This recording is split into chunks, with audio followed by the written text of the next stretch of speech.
here in Berlin for Gran Turismo World Series 2. How is this one going to play out, and how are the championship tables going to reflect the result as we head further into the World Series of this season? Well, Kylian Drumont continues the strong momentum for Subaru as they line up on pole position here today with Thomas Leboutelet and BMW alongside. Then it's Porsche. Disappointment in London. They bounce back to start P3 ahead of Nikolai Sejak in fourth position, the Polish driver who makes his debut for Nissan. Then it's Pole Europe for Mazda, P5.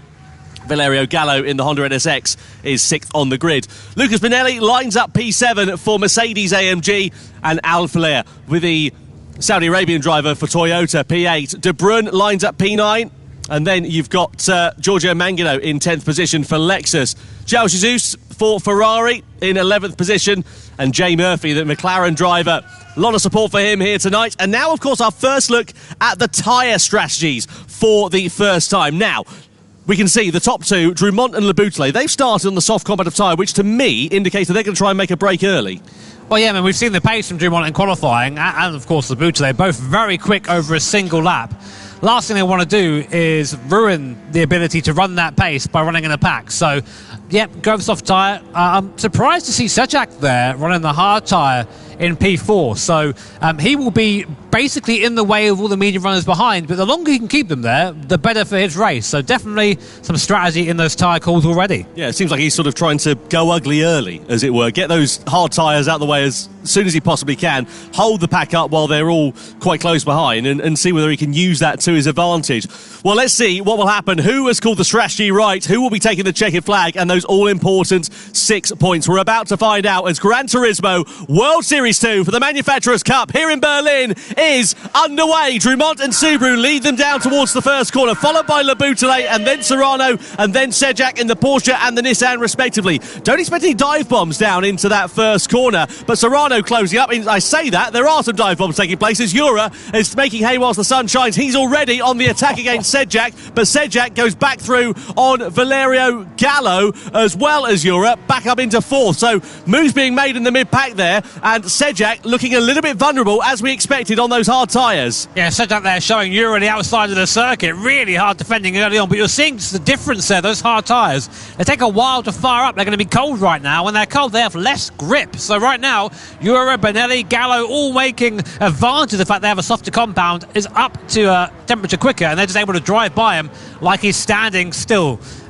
You could argue maybe that's not a bad thing because they're not going to squabble so much, but if you're Sejak, you've gone from fourth to seventh in about 3 corners. Yeah, losing track position means, of course, you're going to have to gain that a little bit later on. You can see fairly robust driving from Sejak coming through the Michael Schumacher S there as well. He's just got Alifa in the Lamborghini right behind him, who's on the medium compound of tyres. Then you've got 3 other hard shod runners. Meanwhile, sharp end of this race, nothing really to report from Drumont and Leboutelet. They've cleared off about a second or so ahead of Jose Serrano, as one would begin to expect. First corner incident here is under investigation, as we can see on our screen as well. We'd love to get a replay of that and see exactly what happened. We did see some dive bombs to the inside there for Pole Euro, but was there a bit more that meets the eye that we perhaps didn't quite manage to make a break of? Either way, we go on to the Nordschleife layout for the first time, and it's Drumont in front from Leboutelet, and now is where those soft tyres on these medium speed corners are going to be really having their advantage. Yeah, and you wouldn't know the GP circuit is in any way related to this track when you get onto it. It's completely different. You go from long runoffs to barriers being far away, gravel traps, to basically if you make a mistake you are in that barrier, and lots of curbs here. You have to memorise which ones you can and which ones you can't touch. It's a unique challenge just to get round here on your own, let alone when you're sharing the circuit with 11 other maniacs. So a lot of fun here. But speaking of maniacs, here's Valerio Gallo in the NSX, very, very fast driver, and trying to close the gap between himself and Jose Serrano. So Serrano is the leader of the medium runners. This is something you have to keep an eye on right now as we go to the front of the field. Drumont having to try and defend from Thomas Leboutelet, who's going to look maybe around the outside here. Not really a spot to get that done, but again we're seeing the Achilles heel of that Subaru. The BMW able to just drive up to the back of it, but decides better of it, does Thomas Abule. He's going to stay in second place for now. Drumont a little bit deep, though, going into that right-hander. I wonder if that might have compromised him a little bit, but he's certainly feeling the pressure here of his compatriot, the two Frenchmen at the sharp end of this race, and you can see how Le Boutelet is able to use that slipstream to his advantage to close up. I don't think he's going to invent something into this section of the circuit, because it will both send them into the barrier, and indeed Le Boutelet thinks better of it. But the question is here for Kylian Drumont, how long can he keep Le Boutelet behind? Is it going to cost them time, though, as well? Because Serrano's there, 2 seconds off the back of them. If the top two start squabbling amongst one another, all that's going to do is bring them back into the gap that they've created and bring Serrano, Gallo, potentially, into play for this. You have to think of the long game here, because everyone's got different strategies, everyone's trying their own little thing here. So I think if I'm Thomas Aboutelet in that BMW, I'm thinking, right, okay, I know I'm going to pass this guy on the back straight if I'm within half a second. So I'll just stay there for now and let this guy pull me along, because in the medium speed corners, that Subaru is super quick. Anyway, back to T1. I think there was an incident here with Giorgio Mangano. Super quick. Anyway, back to T1. I think there was an incident here with Giorgio Mangano. Contact there. Oh, it's a Supra there. Toyota getting spun. Kai de Bruyne, but then Mangano getting spat out by João Jesus there, so I'm not quite sure. No further action from the stewards. I think that was just everyone tried to go for the same bit of tarmac there, didn't they? It's difficult, isn't it, when it concertinas up in corners like that, especially in the first corner, and it's not particularly wide part of the circuit. It really does bottleneck up, so I guess race direction just deeming it, first corner dramas, don't do it again. As long as that doesn't happen any further times, then it should be all right. So let's look at the drivers here who are on the hard compounds of tyres, the likes of Sejak, Jesus, De Bruyne and Murphy.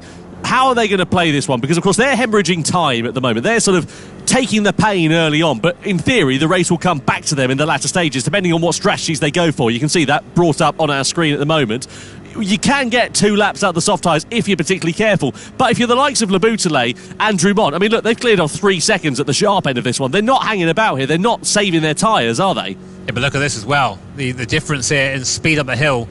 Just in that draft, I'm surprised the Boutelet went for 6th gear there, maybe just to save that little bit of fuel. Fuel is also a concern around here, by the way. You have to make sure you've fueled up the right amount to get to the end. Sounds simple, but it's hard to do in practice when you're there driving these things around the ring. But yeah, as you say, Tom, it's just trying to make sure you don't fall too far back at this point. And it just, I get the impression that the Boutelet is just kind of biding his time. You see in the background there, Jose Serrano, that is the gap visually to third position and the start of those medium runners. So for the carousel for the first time, great bit of racetrack there. You really feel the car fighting for its life through there, and Gallo there leading the charge for 4th place onwards. But I say, if anything, falling back from Serrano a little bit. Yeah, it's going to be interesting to see how this one plays out, because I was mentioning about the hard shod runners, damage and limitation for them, but exactly the same story for the medium shod runners. You've got now 3 sort of sets of drivers, all in their own group, all running their own strategies, and this is what happens in the Manufacturers' Cup when you have races like this, is that, they're not necessarily the most action-packed ones in the first couple of laps, but towards the end, once all the strategies all work out, the fuel stops, the tyre saving and so on and so forth, once they've all taken place, you get a really exciting crescendo to this race. So the likes of Drumont and Le Boutelet, fine, the race is great for them in these early stages of it, but the latter stages, they're going to be taking that pain that the drivers on the medium and the hard runners are suffering from now, so they're going to be slower towards the end of the race, and the converse for those behind. Yeah, coming through the last third of the Nordschleife. Now, my favourite bit of racetrack, it's just so fast, so flowing. You have to really trust the car through here, especially through this section here. You come over the Flansgarten jump, see it coming off the floor there, and then you're met immediately with the Stefan Beloff S coming up now, where the car just skips all over the place. You almost have to just trust in that mysterious aerodynamic thing that you can't see, but it is there, and then just thread the car through the curbs. It's an exhilarating piece of racetrack, but it is very much one at a time through there, as Gallo has pulled away slightly from Paul Euro. Now, what I'm interested in seeing now is whether Drumont has managed to gap Le Boutelet, which he has a little bit, a second now. That is kind of getting out of draft range, so that might mean Le Boutelet won't be able to pass here going down towards T1. Yeah, let's see whether Le Boutelet can use the straight line speed to his advantage, if he can close up, as you say, from that gap that has been created. What about Lucas Benelli, Mercedes-AMG? Benelli, we can see him there, very interesting driving position that he has. He sort of sits quite close to the wheel, almost on it, really, whereas you look at Paul Euro, much more relaxed in terms of his arm positioning there. And now Benelli He's got the bit between his teeth because he's got the slipstream and he's got the straight line speed to take advantage of Pol Ura as we come down the Dossiger Her. Side by side we go between the Mazda and the Mercedes. It's going to be nice and easy for the Mercedes to go through. But what about, yeah, exactly that, what I was about to say, the Honda, because they're going to get boxed in here. Valerio Gallo loses one place, loses two places potentially, because Pol Ura is now side by side with Gallo as they come up and over the rise. It's always a bit tense and a bit sketchy coming through here 2 by 2, but Gallo just decides to not fight it too hard as the top two at the sharp end of this one come into the pit lane at the end of the first lap off the soft tyres. Now, which way are they going to go in terms of their strategy? Yeah, fresh set of the virtual Dunlop tyres going on. Our first Dunlop pit stop, I think this is, Tom. So cool to have Dunlop, of course, now as official partner of the Gran Turismo World Series. What's going on though? So softs come off, mediums go on there for Drummond. Same for Le Bouteille as well. Kind of Bruin coming in, getting off those hard compounded tyres early. Only doing one lap on those. So I guess going for 3 on the medium then, or 4 on the medium, it must be. It's going to be an interesting one to see how that works out. You know, medium tyres, they're okay, but, you know, in terms of their longevity, certainly not as good as the hard tyres. The converse is the hard tyres are a few seconds a lap slower than the medium. So I guess he's just trying to take the pain for that and get off it. You can see there he's a full-time automotive engineering student, is Kai de Bruyne, so he's well versed in sort of adapting to changes on the fly. And let's see whether that's one that will pay off for the Dutchman, who, of course, as we know, is still seeking his first podium in the Gran Turismo World Series. Meanwhile, sharp end of this race is now occupied by Jose Serrano, who's in the lead. Lucas Bonelli, who, of course, we saw getting ahead of Ura and Gallo down the Dossiger Her at the end of the last lap, now sits in second in the Mercedes AMG. Ura's into third. Gallo's here just keeping a watching brief in fourth place. It's interesting as well, looking at the likes of Drummond and Le Bouteille, because they went from the soft to the medium tyres. I mean, Le Bouteille, he has to follow what Drummond's doing if he doesn't want to lose track position. That's the problem with being second on the road. You've kind of got to follow the strategy and then work it out later on.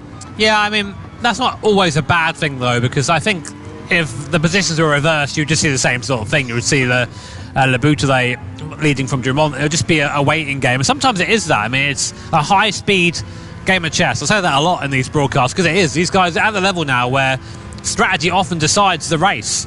The actual driving performance is so close. So we'll keep an eye on those and keep you informed. Bonelli's struggling there for the first part of the Hudson-Back complex, just trying to get the car turned in. Of course, that AMG front engine, so prone to sometimes a little bit of understeer. Looks like he's really struggling with the front end through there, but able to keep the pace for now. Meanwhile, looking down the field, Sejak on the hard compounded tyre is ahead of Giorgio Mangano, who started on the medium. So Sejak having a very good race at the moment, despite starting on that slower tyre. Yeah, we know that Mangano, of course, was caught in some bother, don't we, down at that first corner, which kind of started the Lexus drivers' race off on the back foot. They've, bear in mind, they're reigning champions. Lexus have had a dog's day so far of 2025. It's not been brilliant. Pointless in London and now down in 7th place for this. They'll be really hoping for fortune to favour them in the second half of this race and also in the second half of the Gran Turismo World Series for 2025 as well. Bonelli, a little bit wide there, just going through that right-hander. Might allow Ura and Gallo to close up just a touch. It's, again, very much one at a time through this part of the lap, but you wonder whether Bonelli's just starting to push a little bit harder, maybe just making a couple of mistakes and allowing a bit of a sniff of an opportunity here for Ura and Gallo possibly to see where Bonelli is a little bit weaker, maybe on the exits of the corners or the entries to the corners, wherever it may be, and use that to their advantage to try and create an overtaking opportunity. Yeah, I get the impression Bonelli actually is maybe holding these guys up a little bit at the moment. We'll see, though. He needs to try and bridge that gap, because we know Pol Ura will go for a move. We know Gallo will go for a move if he sees one there, so always one to watch out for. So Serrano it is at least 2.5 seconds to the sharp end of this race. He's still got the 3 hard job runners of Sejak, Jesus and Murphy, the 3 newcomers, 3 out of 4 newcomers who are racing in this one. I have to say, Nafir Al-Flia, the Saudi Arabian driver making his debut in this event, is doing a great job of things in the Lamborghini, currently sitting in P5. Meanwhile, this is Mangano returning the favour on Sejak, just coming through that left-hander. Yeah, I think I saw the indicator on there from Sejak just basically saying, yeah, go on, mate, off you go, don't worry about it, pull me along. And yeah, there they are. Jesus there as well, of course, right behind Sejak. And man, that's that 458. I haven't heard a V8 Ferrari like that for a while. Sounds great, that thing, doesn't it? Yeah, well, you would say that, that you've just gone and bought one. And it's not a 458, but a Ferrari V8. All right, Brooks. No, it's a cracking sounding car. Rest of 9,000 RPM out of the box, that car. It's the last naturally aspirated V8 Ferrari ever made, and probably likely to have ever been made as well, with Jesus behind the wheel, piloting it in 8th position. Meanwhile, 2nd, 3rd and 4th still running nose to tail with one another. Benelli ahead of Jura, ahead of Valerio Gallo as they come over the rise. So all pretty steady at the sharp end of this one, but Serrano doing a good job of having built a gap actually to the trio of drivers. I say fairly steady because Jura is now on the attack against Benelli as they go side by side, and the door is going to open here for Gallo. There's a bit of contact in the mid part of that right-hander there as Benelli just sort of almost they merged into one. The upshot is the Brazilian driver drops 2 places. Yeah, I mean, I saw that coming. I think now these guys have been waiting to sort of be released from Benelli, and I think we're probably going to see Benelli fall to the back of these guys now. He had a good effort having the Mercedes up there, but he just hasn't quite had the same level of precision and pace as these guys early on. So keep an eye on Paul Euro, keep an eye on Valerio Gallo as you go through the carousel for the second time. Still more than half of this race left, so a lot can happen at this point. A lot of pit stops still to come as well. Big question really is whether a lot of these medium runners, are they going to box at the end of this lap? Yeah, it's interesting looking at the set times. They all look pretty good out there. I mean, they're not going to be as quick. As Drumont is a little bit deep there with Laboutelet all over his rear wing, and I just wonder whether Drumont's mistake is just going to give the opportunity for Laboutelet to try and attack, and is he going to use that to his advantage? Where are they up the road to Murphy? About 1.3 seconds away from the Irish driver, so that could come into play here as well, because Murphy's on a slower compound of tyre and could be a bit of a cork in the bottle. It might favour Laboutelet, it might favour Drumont. It works out, really. Let's have a look at what happened, meanwhile, with Benelli. So you've got Jura here on the outside. We're at a flat-out part of this circuit, and then Gallo is going to get a bit of a biff. Does a very good job to keep it on the straight and narrow. The upshot is, though, as we said, Benelli losing 2 places. It was fine. I think it was fine. It's just hard racing, you know. They both came out okay, and I think that, yeah, no further action from my point of view anyway. But I'm not a steward, as much as I try to be. Drumont on the inside there of Jay Murphy, and now this is important here for Thomas Laboutelet as well. He needs to get ahead of the Irish driver in that McLaren as soon as he possibly can, because all the time he's stuck behind him, he's losing track position, losing time that he's then going to have to gain back up later on in the race. And is Murphy going to have anything to do with defending it? He is. He sort of parks the car on the apex there, denies an opportunity for Laboutelet. So this is music to the ears of Kylian Drumont. Side by side they go. Laboutelet's got the inside line and surely will now finally take the position, but you know, he's lost about a second or so in relation to his compatriots. Yeah, that is going to be huge for the BMW's race there, because now they've lost that slipstream, they've lost that toe, and will he be able to get it back again? We know that Laboutelet has pace in that BMW, but has he got enough to claw back the gap to Kylian Drumont? This is the best pace for him down the straight here. That BMW does have legs, the Subaru does not. So let's see. But Drumont already now coming up to the back of the guys who haven't pitted so far. Benelli back past Gallo. Yep, so Benelli on the attack against Valerio Gallo coming down the Dossinger Her then. So the 2 medium shod runners still squabbling for position. The Mercedes is ahead for now, but what about Gallo in that Honda NSX? He's going to try and retaliate at the end as we come through the fast left hand, and we've already seen side-by-side action between these two. It just about stayed clean last time. This time, Benelli is able to hold firm ahead of the Italian as Serrano then comes into the pits from the lead of the race. Are the other medium shod runners all coming in? Looks like they are, aside from Valerio Gallo. He's decided to go for another lap. Yeah, interestingly, I think that this is where the strategies are going to start to diverge. And it's like Knife Alfala doing the same thing as well. Also going for the... So this is interesting, actually, because we were talking about this to Mikael Hizal yesterday, who is very much involved as part of balancing the performance of these cars, and he was saying that the mid-engined rear-wheel drive cars, i.e. the Honda NSX, the Lamborghini, etc., they're a bit easier on their tyres compared to the front-engine cars, like the Mercedes, like the BMW, for example, so, like the Lexus. So maybe they're using that mid-engine layout, and they've just got a bit more tyre life in their pocket compared to their competitors. And that's what is giving them the comfort to carry on. Yeah, but the downside to running those mid-engine cars is they're a bit nicer on turn and they rotate better, but of course that means they're a bit more sketchy. They tend to wear the rears a bit quicker as well. So Gallo might be leading right now, but he's going to have a car that's going to be handling... It's going to be pretty tricky getting this thing around at pace on on these worn medium tyres. But Gallo, we know he's a very quick, very capable driver, our 2021 Nations Cup champion, of course. But as you say, yet to taste success in the Manufacturers' Cup.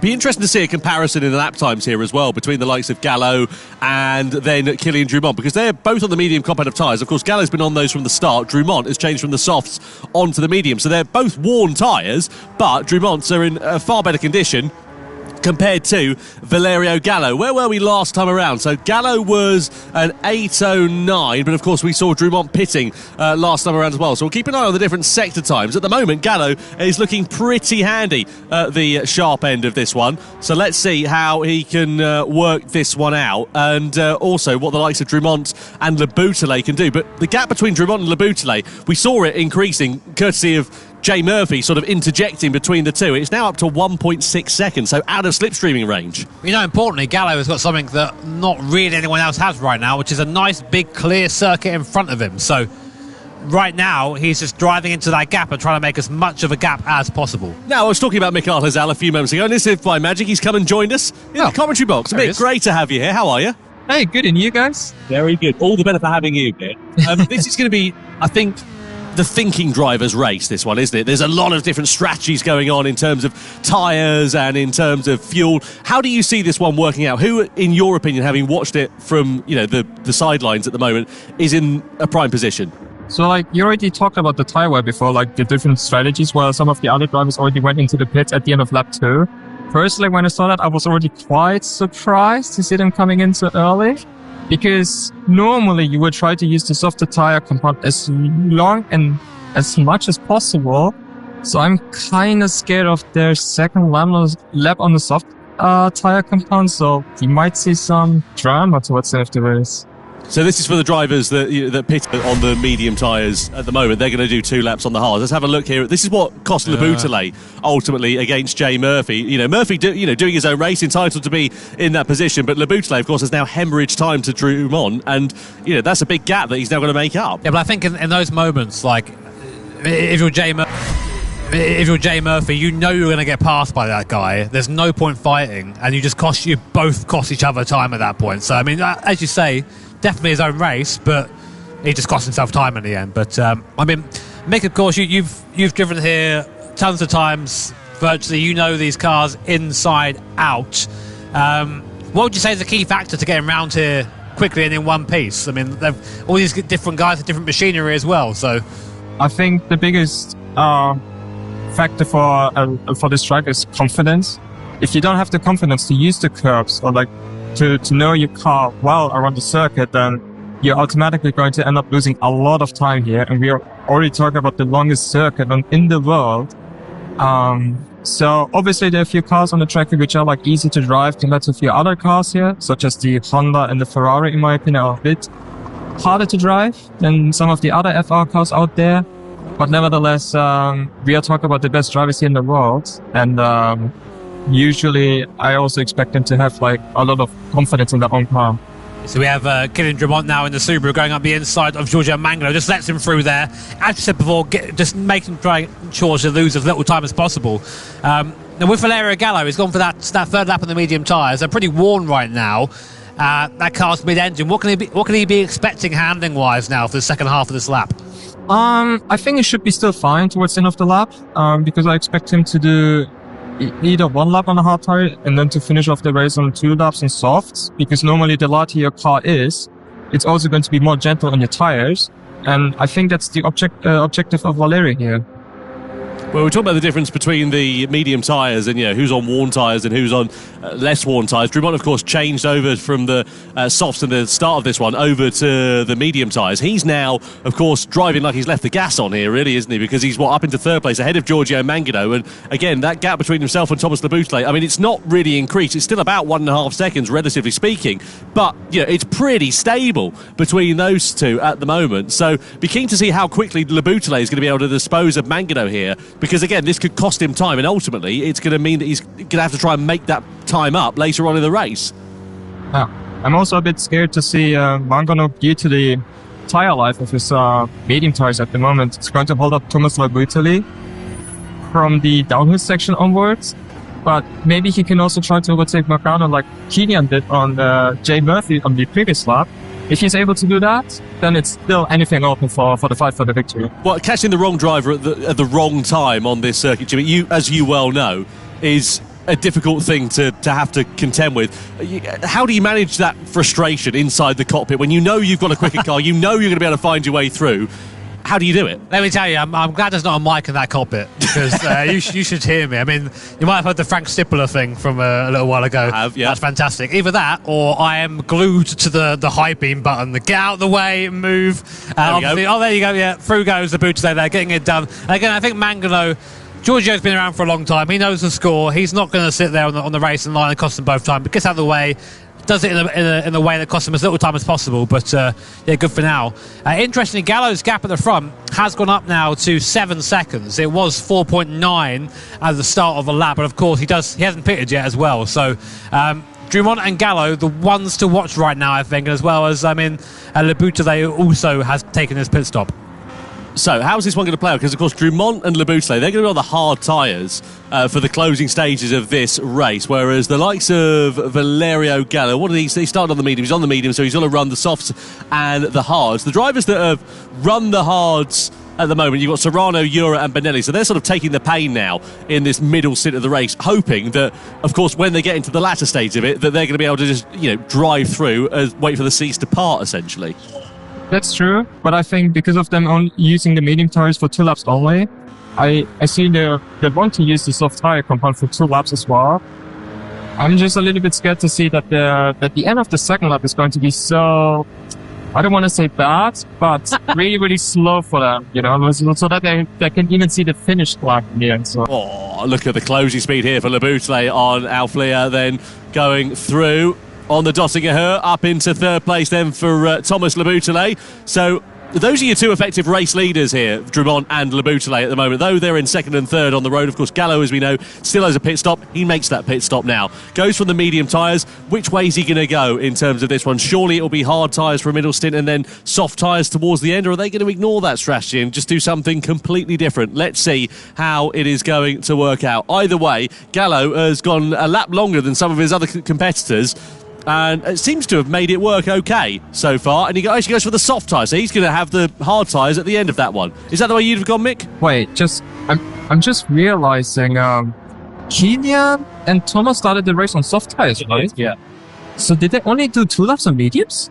Let's have a look. They did 3 laps on mediums according to Okay. one lap on soft tyres, then change them to the medium tyres. Okay, then I was just seeing something wrong. By that, I apologize. Don't worry about it, we've all been there. Like, what are you doing? I got scared for a second there, but... Well, so look, the upshot is now you've got Drummond and Le Bouteille. They're now on the hard tyres to the end of this race, aren't they? They're not going to be pitting again because it would be completely pointless, you would assume. Exactly, yeah. Right, because obviously, the time you're going to lose, even if you went onto the soft tyres, it's not enough time that you would gain, essentially, even if you're on a quicker compound at the end of this one. So they're now in a position where, from now until the checker flag, they're losing time compared to everybody else that's behind them. You've got Serrano, Ura and Benelli. They're on the hard tyres for the middle stint. What they're trying to do, I guess, is eke these out so they can get as fresh a soft tyres as they can for the end of it. That's one of the plans they have, but on the same time to have as less fuel as possible. Right. Because for this race, we're using times for tire wear around the circuit, which is a lot. Like, once your tires are in a really bad shape, you're going to end up losing a lot of time compared to the other drivers who have much fresher tires than you. And I assume at the end of this lap we might see Serrano going to go into the pits as well as Paul Ura and Lucas Bonelli, unless they might go for a bit safer strategy to continue the race, or continue to get another lap on the hard tire compound and finish off on the soft. Well, that's the problem, isn't it? You do 2 laps on the soft tyre, you can do it if you're, the tyre whisperer, but it's, we were talking about it before the start of this race. It's not an easy thing to do. Yes, because if you want to do 2 laps on the soft, your out lap alone has to be so gentle. Because once you do Kilian did here, a slide on the tires, it's going to affect your tire wear in the end. And with times 4 for the soft tire compounds, this is something that tire, doesn't like in the end. Really, really interesting insights there from Mick Gazelle. I've been keeping an eye on the front of the field in terms of Serrano and Paul Ura. there on the hard compounder tyre. I mean, never count these guys out.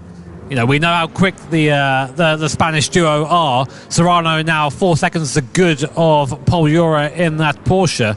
What do you think, Mick? Do you reckon that strategy is the one? I mean, they're out on their own. I mean, they're on the hard tyre, but there's no one around them, not losing speed. I think this might not be too bad to be on your own, because we've already seen with Kylian and Thomas Labrutali on the previous lap. If you are like getting stuck with traffic in front of you, you're going to end up losing a lot of time, which is not really optimal for your own state. So if you're like on your own, you can also dictate your own race, and yeah, let's see. I think the end of the race is going to be pretty exciting. Yeah, another look there of the pass of Labrutali on Mangano last lap. Back to lap 4, and we see that Labrutali has gone right back up to the rear spoiler of Kylian Drumont. That 1.5 second gap gone as well. There is a fuel to consider in this race as well, so he might put a little bit less in. Looking at the, he's got about the same fuel as Drumont right now. So very, very close. And that's really basically happened because Jay Murphy went onto on the medium compounder tyre and overtook them both and then put them back together again. Yeah, it's interesting how it sort of caused this bottleneck effect now really here with Jay Murphy, again, being the cork in the bottle. We saw that with Labrutali in the opening stages of this race, and he sort of ended up back in exactly the same position here with Alifa, Drumont and Labrutali right on his rear wing, and let's see whether it's going to cost them time. I mean, Alifa here, again, he's not in a race with effectively what is the top two, and all the while they're stuck behind him. They're just hemorrhaging time corner by corner. They need to try and find their way through sooner rather than later. But even if you want to let the other drivers behind you through because they're like in their own race in a different strategy, doing it at this circuit is so difficult to do, which some of the other drivers are also underestimating in the end. Oh, look at that! Drumont getting aggressive, and Alifa into the wall! Side by side they go. That's going to cost Drumont. It might even open the door here for Labrutali to find his way through. Amazingly, they all manage to exit the corner in exactly the same positions and indeed the same direction as they entered, but that was pretty aggressive and robust, and a little bit scrappy from Kylian Drumont there. Just as Mick was saying it there, he had to make the move. You have to just go for it sometimes, but it requires the other driver to let it happen. And right now there, Nath Alifa did not allow that, but now putting indicator on after the damage is done, I think. It's all right, I'm sorry, I'll get out of the way. And for good measure, hip check on the way by. These guys are not hanging around, but more importantly, all that time they spent there behind the Lamborghini has meant they've all lost time to the field. So what was a strong start for both Drumont and Labrutali, it might change now. Now, if you're Labrutali, do you go for the pass here? You've got the opportunity to do so. You're into the toe. Well, it has worked beautifully here for Labrutali, hasn't it? Because if you remember, they had a 1.5 second gap a couple of laps ago, and it's brought the Frenchman right back onto the rear wing of the Subaru here, and brought him back into contention effectively for the what could be the victory of this race. So let's see how this one is going to work out. We're heading towards the middle part of the lap, in towards the carousel section. There's no overtaking through this part of the lap, not unless you fancy getting your Christmas dinner through a straw. And Labrutali sitting in the wheel tracks of the Subaru as they come through this fantastically famous banked corner, arguably the most historical part of the Nordschleife layout. I'm interested to see, Tom, what Gallo's doing, because he's now sort of stuck behind the first two that are on hard tyres. Let's have a look at this one more time. Yeah, slowest part of the circuit there, and there's just no gap for error. As soon as there's contact, you find yourself just going straight towards the barrier. Drumont there thinking, oops, probably shouldn't have done that. If you're a steward, Mick, we saw it was under investigation. Are you going to be looking at that? And is that a cause for a penalty, do you think? Personally, I'm not the person who wants to decide like those kind of incidents here. But if I want to make those kind of moves, I would be a bit smarter in the end. Because for sure, you don't want to end up losing a lot of time due to the driver in front of you having worse tires than you. And you also have like your opponent literally being behind of you. Exactly as Jimmy said, by the way. Look at this. He's all over the back of Paul Ura like a bad rash here, trying to get his way past. Of course, Gallo on the soft compound tyre, Ura on the hard tyres. Fuel to consider here as well for the front runners. Look how much less fuel Serrano has got compared to Ura. He's got, 13 litres fewer. Yeah, but this is a nightmare for Gallo, because he spent the entirety of the last half of the lap here stuck behind a guy on hard tyres. He's just basically wasting that soft tyre life. I mean, maybe good for his plan, Nick. Maybe he's going to go try and do soft tyre for 2 laps. He can just sort of let the tyre rest a little bit, but I think it's not worth the time, surely. Yeah, I think it plays in the hands of Paul Ura in the end, because not only can he hold Valerio Gallo behind him, who's like on the soft tire compound at the moment. But once he uses the soft tire compound later on, he will have much, much fresher tires than Valerio on that stage. Yeah, and also look at Lucas Bonelli. It's keeping him right in play here behind in that Mercedes as well. And Bonelli in this race still owes the soft compound of tyre as well. Now let's see what the slipstream is going to be like here for Valerio Gallo and for Lucas Bonelli. Jura is surely going to be a sitting duck. Gallo pulls to his inside, and you would imagine you're going to see Lucas Bonelli going through before too long. There he is, stage right. And Jura losing 2 places down the Dottinger Her. So now you've got a Honda and an AMG in front of a Mazda for second and third at this stage of the race. Now let's see what Gallo can do in the closing stages of this one, as Serrano does finally pit from the race lead. He had no choice, he's got no fuel left. Yeah, he had to box there. Comes to Boutelet on. Look at that speed difference there on the Subaru, like it's standing still. There goes the Team BMW and Thomas Boutelet up into what will be, we think, the overall lead, but we don't know. Right now it's for 10th on circuit. Everyone's pitting in, so it'll all shake out once it's done. Oh, a little bit of a sideways moment there. You can see Thomas now really trying to get the hammer down. So Jura then comes into the box, as well as De Bruyne. Serrano's in there as well, and we're going to see a smorgasbord of drivers, I'm sure, going on to the soft compound of tyres for the closing stages of this one, which is, as we know, going to handicap those who are in front. And we've got, 2 laps now remaining. I mean, 2 laps on any normal circuit, not that long of a time. 2 laps, though, at the Nurburgring 24-hour layout. You've got time to make it work. Speaking of which, because I had another look on the tyre history in terms of the strategy, and it is true.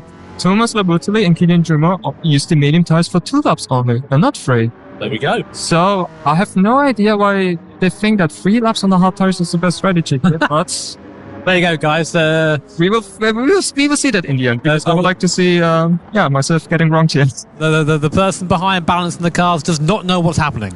he's got no idea. But I did notice, though, the tyre wear of Valerio Gallo. Those rear tyres looking very sorry for themselves already, and he's not even onto the Nordschleife yet. So if Valerio can keep this together, it's going to be an amazing effort. But I do think that I think being stuck behind the slower cars, pushing a bit too hard in that first lap might have cost him. We'll see, though.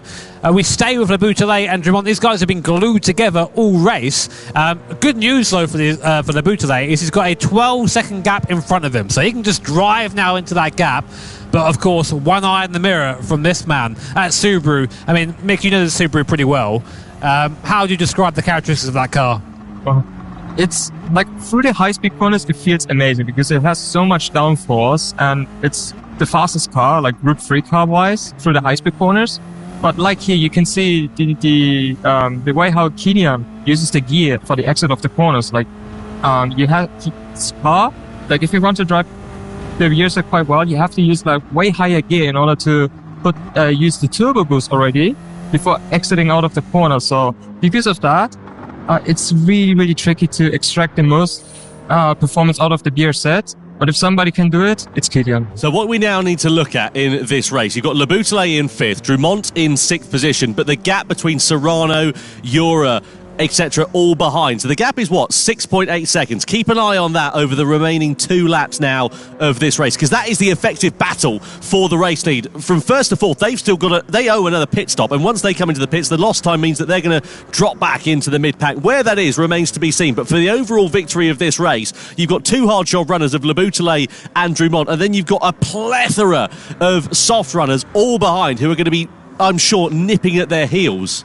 You know, interesting. One of those drivers, one of our new drivers, Sejak, right now in 3rd place. He's got the soft tyre left at the end of this, so he's going to bolt on the soft tyre on this last lap, and he's not too far off the lead. He'll be catching Bonelli as this lap goes on that medium compounded tyre. I think he'll start catching Gallo as well, because he's going to start falling off big time, I think, towards the end of the lap. So don't count out Team Nissan. They're looking strong. He's got a lot of fuel in there as well, so keep an eye on Sejak. Yeah, former Manufacturers' Cup champions, Team Nissan, just to remind you as well. They won it, when was it? Was it last year before? I can't remember now. It was a little while ago. It was a couple of years ago, wasn't it? Oh, look at this, Drumont and Le Boutelet, and Drumont is back through all the while we're wistfully talking about Nissan winning the Manufacturers' Cup. Drumont has sent one through on Le Boutelet, 4th position then. And the thing they need to be careful of here is if they start getting involved in a battle, if they start squabbling amongst one another, it's going to cost them time. It's going to close that gap down. I mean, already, we're a third of a way through this lap. It's come down by nearly a second. I mean, we talk about guys squabbling together. This doesn't happen with these guys, Serrano and Ura.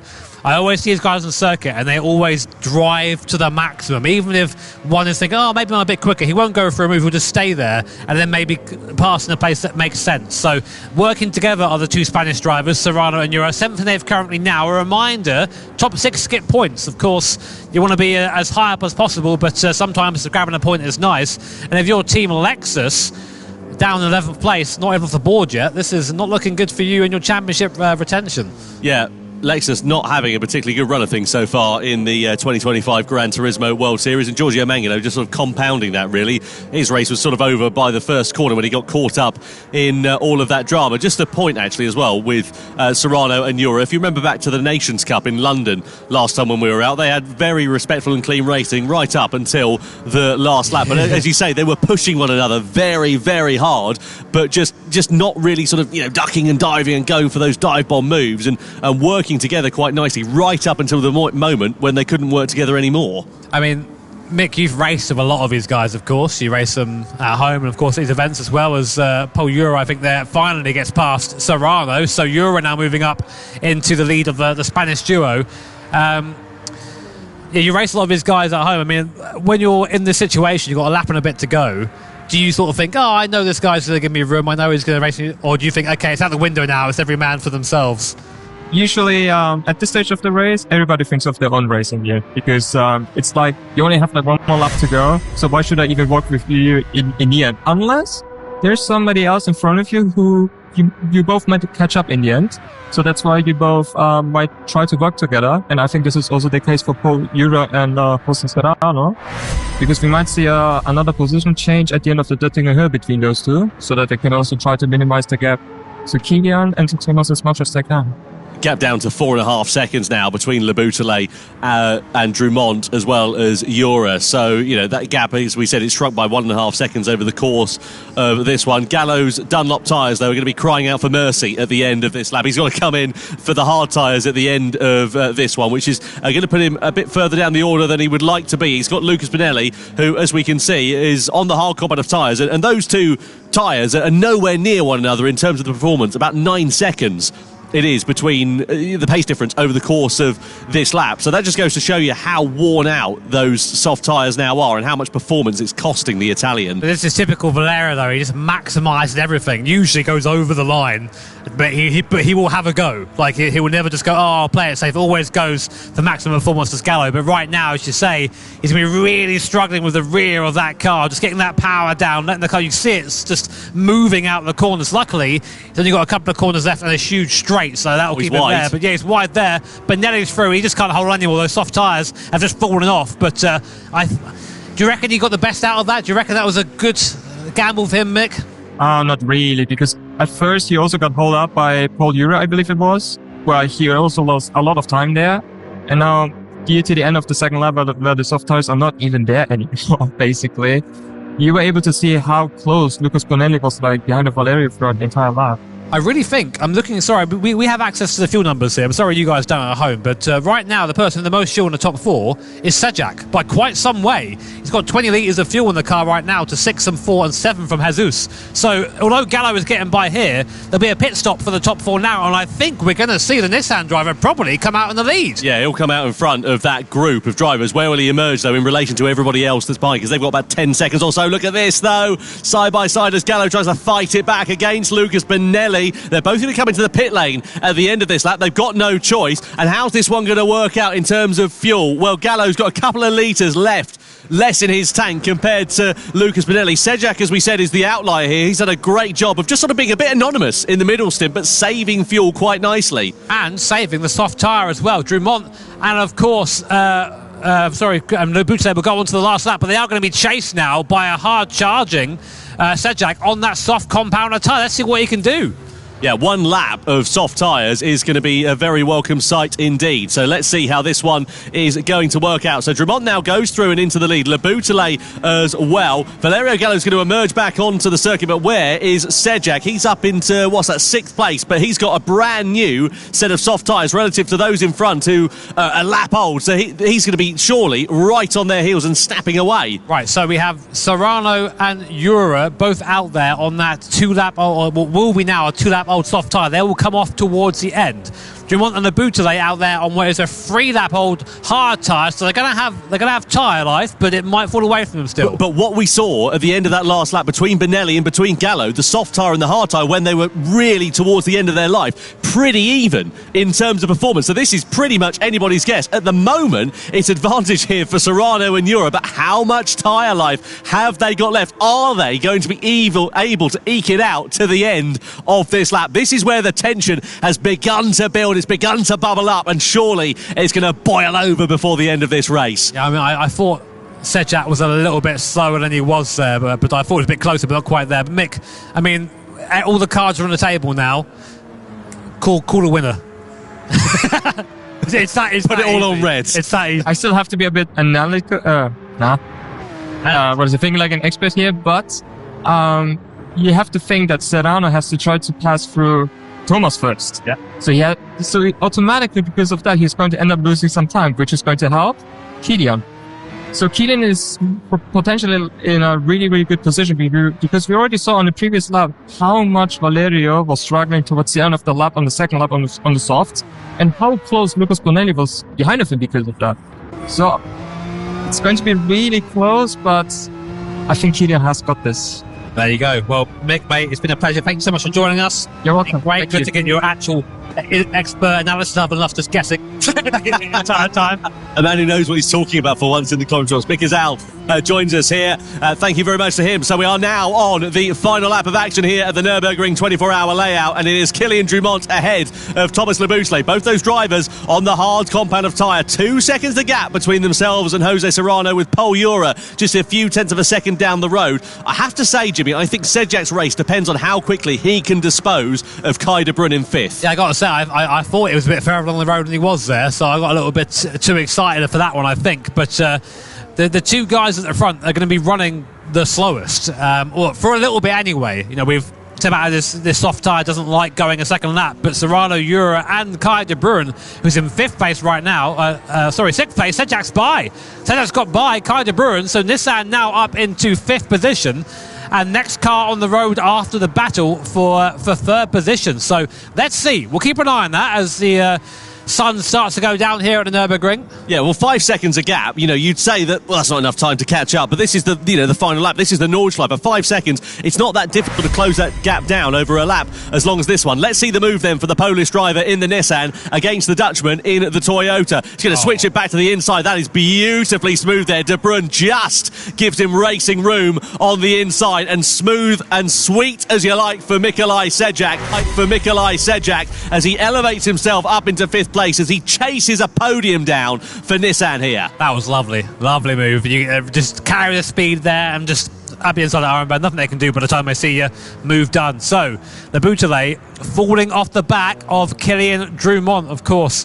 At the moment, that will be 6 points for Team Subaru, 5 for Team BMW. Keep their dream alive, but that would be a double win if Kilian Drummond can keep this going for now. Behind them, Serrano and Ura, the Spanish duo, both on the soft compounder tyre, but they're on lap 2 of that soft compounder tyre, which means to about now it's going to be feeling pretty second hand. But then behind them, to keep things even more interesting, is Sejak in the Nissan there on brand new softs and driving fast right now. Yeah, just looking at the sector times, it's pretty even between the 2 hard and the 2 soft runners at the sharp end of this one. 46 6s and 7s. Mikolaj Sejak on the new soft tyres, 45.8. That's in sector 8 on this lap. That's the most recent one that the drivers have gone through, just to give you an idea. So he's, nearly 6 or 7 tenths of a second quicker. He's decreased the gap down to nearly 3 seconds. He is going to be all over their rear wings to the end of this one. The question is, though, are we going to see Serrano and Ura closing up onto the back of Le Boutelet? They're now closing up onto the back of one another and going side by side as Ura